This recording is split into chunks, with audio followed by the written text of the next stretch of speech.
DIYers, hey, what's going on? Mike Borders with the Mike Borders channel. Thank you for watching. We're talking brakes today, brake rotors specifically. And in the event that your brand new purchased brake rotors have gray spray paint on them and you're wondering why, we're going to talk about that in this video. Let's get started.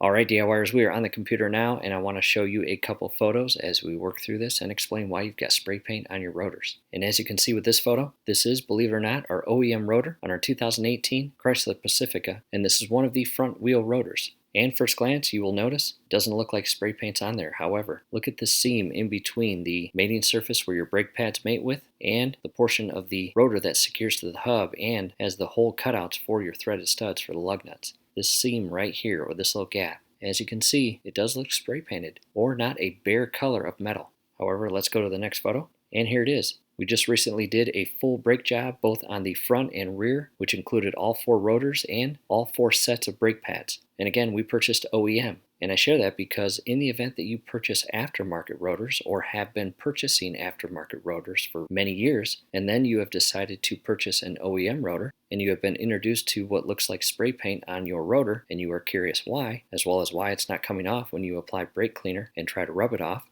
well, long story short, that is the added quality that you are getting and earning by purchasing OEM. And what that gray coating is yes, it's basically spray paint, however, not technically spray paint. It is an anti-rust coating that is sprayed onto the rotor in the manufacturing plant that designs and makes these rotors, and that is to extend not only the shelf life when it is sitting in this package on the shelf, as well as in a box as it's shipped or travels through the system to dealerships and or certified dealership service stations. That is to help prevent moisture getting on the rotor or contacting the rotor, ultimately creating rust and corrosion. Long story short, the last thing the manufacturers want is to make a rotor, wrap it in its packaging, send it out, and then 6 months later get that rotor back, basically not even open, literally looking like this, still inside the packaging, however, full of rust. Not good. So again, with aftermarket rotors, you won't see this style or depth of coating on your new rotor. You'll basically get your new rotor, again aftermarket, and you'll use some brake cleaner to clean it, just to rub that thin layer that literally you cannot see off the rotor. That again is an anti-rust coating. It's there, but you just can't see it. However, with the OEM, it is a coating on a high level, as you can see, and it has got you wondering why it looks like it is spray painted and you cannot wipe it clean or off with brake cleaner. And with that said, I'm going to show you a video clip of us attempting to clean it off with brake cleaner, and again, we won't be able to. In addition, you will see that that coating goes inside or in between the seams and gaps of the front face portion of the rotor. However, the rear portion of the rotor with the OEMs are not coated. On to the next photo, and here's the seam I am talking about in all of the gaps. Again, basically this entire thing is spray painted except for the mating surface that your rim or wheel mates with when you put the tire and rim back on and secure it with the lug nuts.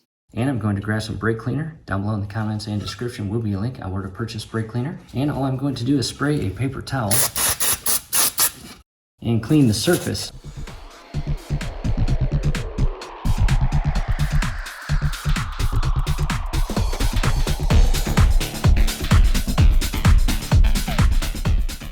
DIYers, we are back to the computer, and again, we literally could not wipe that clean. However, in this picture, the wheel is resecured to the wheel hub, and you can still see the rotor and all that gray coating or what looks like spray paint. However, once you start the vehicle and begin moving the vehicle and applying the brakes, the first couple applications of the brakes where the brake pads inside those calipers press in and mate with the rotor, that coating is going to disappear and basically burn off. And believe it or not, DIYers, it happens fast. And we are going to do just that. We're going to start the vehicle, go for a test drive, and show you the end result.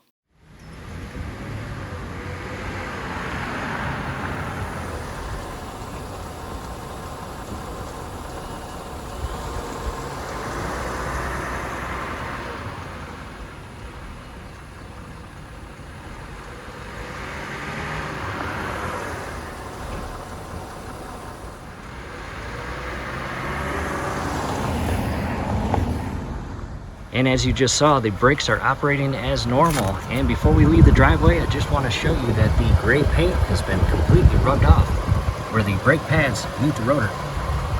And that should be on both sides, as you see, right there. So if you are worried about that paint, don't worry about it. DIYers, we were back from the test drive. All went well, and just a heads up, the first couple applications of your brake pedal will feel a little unique or a little squishy, but that's okay, that's normal. Allow the brake fluid to re-enter the caliper and compress the pistons and reset the brake pads on the rotor. Again, all normal. In addition, down below in the comments and description, several helpful video links on this exact Pacifica. Many helpful video links. Definitely check those out. And that's it. From here, do us a favor. Below the video, you will see that thumbs up icon. Click on that, like the video, subscribe to the channel. Definitely ring your YouTube bell. That would be very helpful to us. We'd really appreciate it. Thanks again for watching. And again, that gray paint is all gone.